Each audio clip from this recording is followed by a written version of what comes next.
inti materi pada hari ini, kita akan memulai pada definisi atau pengertian pendidikan kewarganegaraan itu sendiri.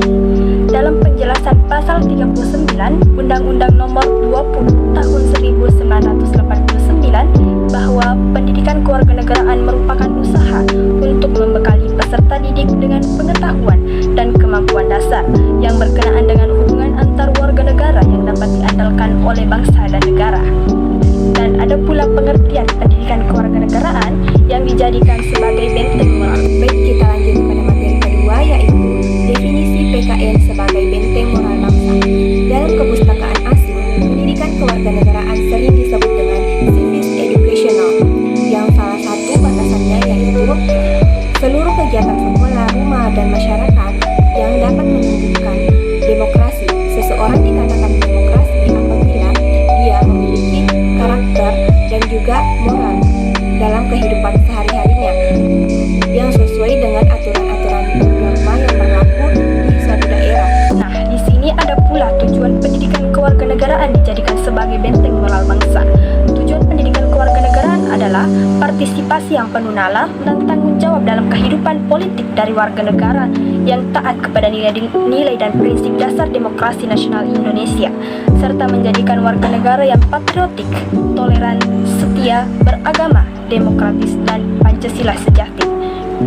Ada pula tujuan pendidikan kewarganegaraan yang dituangkan dalam Undang-Undang Nomor 20 Tahun 2003 tentang Sistem Pendidikan Nasional dalam pasal 3 yang isinya adalah pendidikan nasional berfungsi mengembangkan dan membentuk watak serta peradaban bangsa yang bermartabat dalam rangka mencerdaskan kehidupan bangsa, bertujuan untuk mengembangkannya potensi peserta didik agar menjadi manusia yang beriman dan bertakwa kepada Tuhan Yang Maha Esa, berakhlak mulia, sehat, berilmu, cakap, kreatif, mandiri, dan menjadi warga negara yang demokratis serta bertanggung jawab. Ada pula konsep pembelajaran pendidikan kewarganegaraan yang dijadikan sebagai benteng moral bangsa. Menurut Wina Putra, konsep pendidikan moral dan pendidikan karakter hadir sebagai salah satu alternatif melakukan pembelajaran mengenai moral pada manusia dan upaya untuk mengembangkan nilai serta sikap yang baik padanya. Pendidikan moral yang terkait dengan konsep HAM, harkat dan martabat manusia, keadilan, pertimbangan, kesetaraan, dan interaksi dengan manusia lainnya. Ada pula faktor yang mempengaruhi pendidikan kewarganegaraan dijadikan sebagai benteng moral bangsa. Pertama, kurikulum dan materi pembelajaran. Kedua, metode pembelajaran dalam kurikulum. Tiga, guru sebagai fasilitator. Keempat, lingkungan sosial. Kelima, peran orang tua dan masyarakat. Keenam, perkembangan teknologi.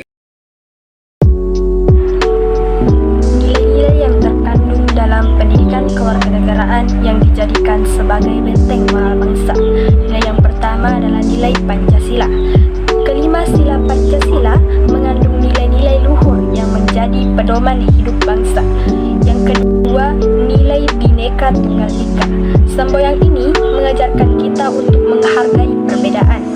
Nilai yang ketiga yaitu demokrasi, mengajarkan tentang nilai-nilai demokrasi seperti kebebasan berpendapat, hak asasi manusia, dan hak memilih. Nilai yang keempat adalah nilai keadilan. Nilai keadilan mengajarkan kita memperlakukan semua orang secara adil dan merata.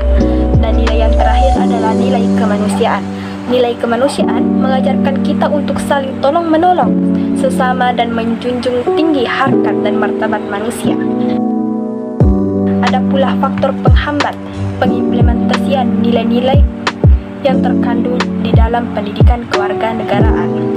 Yang pertama, kurangnya pemahaman guru, kurangnya keterlibatan siswa, lingkungan sosial kurang mendukung, kurangnya evaluasi yang komprehensif atau berkelanjutan, kurangnya sarana dan prasarana. Ada beberapa faktor yang mempengaruhi pengimplementasian nilai-nilai yang terkandung dalam pendidikan kewarganegaraan. Yang pertama, keteladanan guru. Yang kedua, kurikulum yang relevan. Yang ketiga, metode pembelajaran yang menarik. Yang keempat, keterlibatan orang tua. Yang kelima, pemanfaatan teknologi. Dan yang terakhir adalah evaluasi secara berkelanjutan. itulah tadi materi tentang pendidikan kewarganegaraan sebagai